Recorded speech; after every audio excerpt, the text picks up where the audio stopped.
Hola, buenas. Saludos desde el Morchón, una estación muy mona en medio del campo, en la provincia de Badajoz, que pues ha sido históricamente un enclave ferroviario pues, relativamente importante, porque está ubicada en la parte central, más o menos, de lo que es el ferrocarril o tramo Ciudad Real Badajoz, que fue inaugurado en 1866. Y 2 años más tarde, desde aquí, desde Almorchón, se inauguró un ramal hasta la cuenca carbonífera del Guadiato, entonces pues conocida como la cuenca carbonífera de Belmez o de Belmez y Espiel, por parte de la misma compañía, para principalmente suministro de carbón para sus propias locomotoras, combustible propio, y bueno, pues de paso la posibilidad de darle salida comercial. Comentaros a nivel histórico que, bueno, por un lado, por ejemplo, en esos años el tema del carbón nacional, en España tenemos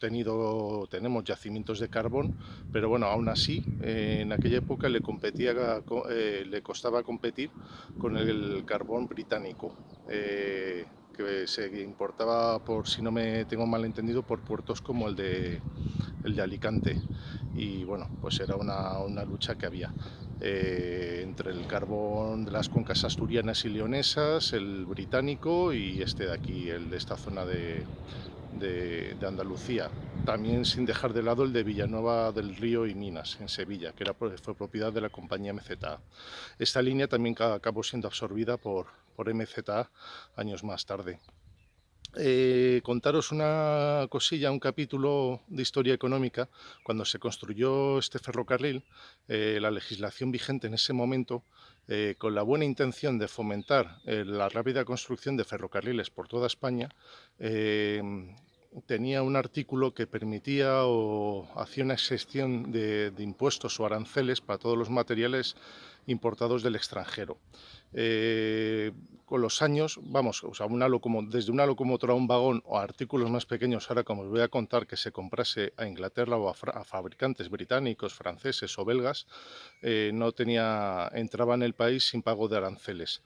Esto hay un libro del historiador Juanjo Leizola, creo que es el de Mariano Corral, un fabricante vasco de material rodante que empezó haciendo vagones y otro tipo de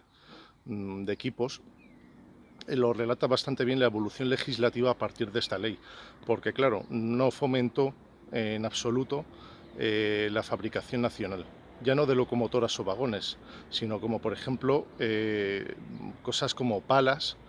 tornillos o traviesas. Y esto lo pude comprobar hace tiempo que empecé a documentarme para un libro pues que algún día me apetece retomar y terminar, sobre la historia del ferrocarril en esta zona, en el que visitando archivos como el de la Fundación de los Ferrocarriles Españoles o el Archivo General de la Administración, pude ver albaranes de la época en el que prácticamente, como os decía, desde tornillos para las vías, tirafondos, clavos, palas, creo que hasta material de dibujo técnico y material de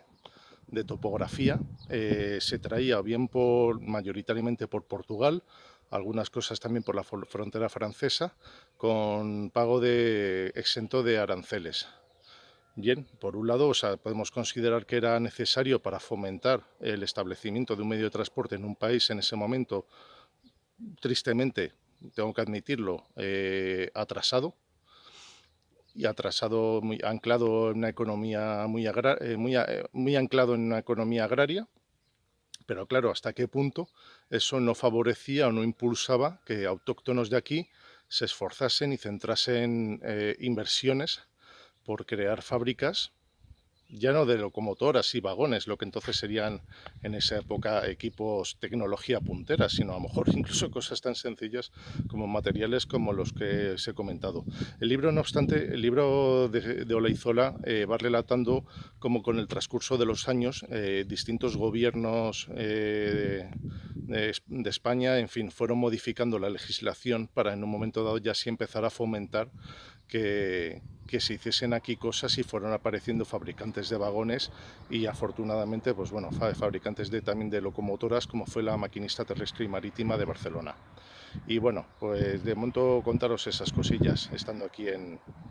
este sitio, en Almorchón, que eh, tuvo depósito de locomotoras y talleres. Era en el ferrocarril Ciudad Real, Badajoz y Minas de Belmez, pues era un sitio estratégico donde tener todo esto. Hasta entonces no había nada, o sea, era campo y bueno, pues hoy día existe un poblado que afortunadamente sigue sobreviviendo a la desertificación demográfica y al que se vaya todo Dios a las ciudades o fuera de España. Sigue existiendo, lo voy a visitar ahora y con una asociación de vecinos que hace por cuidarlo y otro lugar más, otro desconocido de España que os animo a pasar un día y conocerlo. En un contexto, lo que es la provincia de Badajoz y cerca de Córdoba, pues con sitios muy interesantes y muy buena gastronomía. Venga, hasta luego.